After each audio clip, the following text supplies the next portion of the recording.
D'où vient l'espionnage et sous quelle forme est-ce qu'on espionne aujourd'hui? Vous êtes peut-être passé à côté, mais il y a un ballon espion chinois qui a survolé des bases aériennes américaines. Il a été abattu et ça nous rappelle que l'espionnage c'est pas que dans les films. Je connais cette théorie, oui. Aujourd'hui on va revenir sur l'histoire de l'espionnage mondial.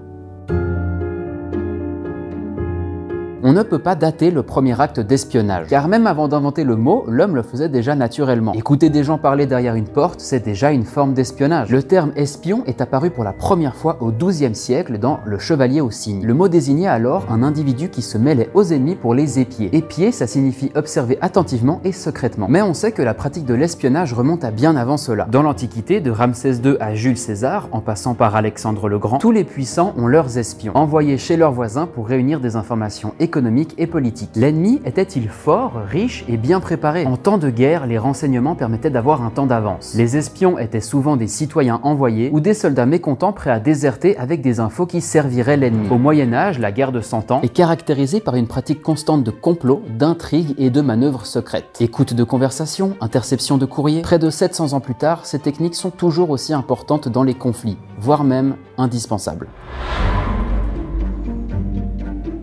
Dans les films, ce sont toujours les mêmes pays qui ressortent quand on parle d'espionnage. La Chine, la Russie et les États-Unis. Surtout la Russie et les États-Unis. Et si c'est comme ça, c'est pas vraiment par hasard. La guerre froide est ce qu'on pourrait appeler l'âge d'or de l'espionnage. Pendant près de 50 ans, des milliers d'agents du KGB et de la CIA seront les rouages de la plus formidable guerre de renseignement de l'histoire. Le 2 mai 1945, l'Allemagne capitule. Mais une nouvelle guerre se prépare. Une guerre de type nouveau. Une guerre de type secrète. Et les soviétiques ont un coup d'avance. Ils ont créé leur service de renseignement dès 1917 à la suite de la Révolution. L'Amérique, elle, a 30 ans de retard. La CIA naît officiellement en 1947. Berlin est alors divisé en deux, l'Est tenu par les Soviétiques et l'Ouest par l'Occident et les États-Unis. C'est là que l'agent Peter Sichel crée la première cellule de la CIA, alors que l'Amérique n'a jamais œuvré dans l'espionnage auparavant. Mais ils apprennent vite. En 1948, les Soviétiques portent le premier gros coup de la guerre froide. Des routes, chemins de fer et voies navigables sont coupés. Le but, étouffer Berlin-Ouest. C'est le premier plan d'envergure du KGB. Mais qu'avait-il derrière la tête? Avant de prendre une décision, il fallait que les Américains sachent à quoi s'attendre. Grâce à l'espionnage, Peter Sichel a pu rapporter avec certitude au gouvernement américain que l'armée rouge n'avait pas l'intention d'user des armes. Ça a permis aux Américains d'agir et de mettre en place le plus grand pont aérien de l'histoire. 280 000 vols ont permis de subvenir aux besoins de 2 millions de Berlinois. La ville ne sera jamais abandonnée aux Russes, la CIA remporte sa première victoire. Mais la partie ne fait que commencer. Assassinats, coups d'État, déstabilisation de régimes dangereux vont se succéder. Et pour espionner efficacement, les gadgets sont indispensables. La guerre froide a donné naissance à des appareils inventifs, comme les fameux appareils photo déguisés en boîte de cigarettes ou en chapeau. Des centaines d'inventions sont sorties des laboratoires de recherche de la CIA et du KGB. Ces instruments ont non seulement facilité le travail des espions, mais aussi compliqué la tâche du contre-espionnage. L'histoire de l'espionnage pendant la guerre froide est riche et complexe. Il me faudrait des heures pour tout raconter. Du coup, je vais vous donner encore 2-3 histoires qui m'ont marqué. Après le blocus de Berlin-Ouest, il y a eu l'exécution des époux Rosenberg en 1953. Julius et Ethel Rosenberg étaient deux espions américains qui communiquaient en secret avec les soviétiques, leur livrant même des infos sur le projet Manhattan, la création de la bombe atomique. Le but étant que les soviétiques puissent eux aussi mettre au point leur propre bombe atomique. En 1961, il y a eu l'échec du débarquement dans la baie des Cochons à Cuba, suivi par la crise des missiles de Cuba. Des missiles nucléaires soviétiques étaient pointés en direction du territoire américain depuis l'île de Cuba. Cette crise a conduit les deux blocs au bord de la guerre nucléaire. Pour finir, de 1989 à 1991,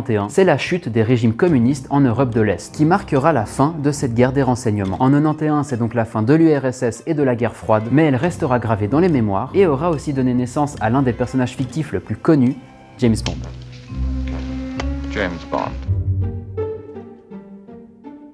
C'est l'un des plus vieux métiers du monde. Si l'espionnage plonge ses racines dans l'histoire la plus reculée avec les Grecs et les Romains, il garde plus que jamais sa place aujourd'hui, surtout avec la cybersurveillance et l'écoute téléphonique mondiale. Espionnage industriel, économique ou politique, les États s'espionnent évidemment toujours entre eux. Mais aujourd'hui, ce sont désormais nous, les citoyens, qui sommes aussi visés. Rappelez-vous des révélations d'Edward Snowden sur la NSA. Il a dévoilé de nombreux documents secrets montrant que la NSA surveillait les mails et les conversations téléphoniques de citoyens et d'entreprises du monde entier. D'ailleurs, voici quelques méthodes d'espionnage modernes utilisées de nos jours. L'écoute de conversation, une des pratiques les plus évidentes. En France, par exemple, n'importe quel particulier peut être mis sur écoute dans le cadre d'une affaire portant sur la sécurité nationale. Pour faciliter les interceptions, la NSA s'était même branchée directement sur les câbles sous-marins par lesquels transitaient 99% des télécommunications. La mallette qui écoute tout. Cet appareil permet de capter et d'enregistrer les appels et SMS des téléphones à proximité. Comment ? en se faisant passer pour l'antenne de l'opérateur. Les logiciels mouchards. Ils permettent de recopier en temps réel toutes les actions faites d'un ordinateur, un smartphone ou une tablette. Tous les sites que vous visitez, tout ce que vous tapez sur le clavier, vos mots de passe et aussi les images que vous enregistrez, tout sera accessible. Contrôler un téléphone éteint. Des documents d'Edward Snowden ont révélé que la NSA pouvait installer à distance un programme fantôme sur un téléphone. Ce logiciel permet de faire croire que l'appareil est éteint, alors qu'en réalité, il continue à transmettre des informations, avec le micro par exemple. Des hackers ont aussi fait savoir qu'il était possible de pirater un téléphone et en faire un véritable mouchard. Écouter les appels, copier des SMS, géolocaliser et utiliser la caméra même si l'appareil est éteint. Ça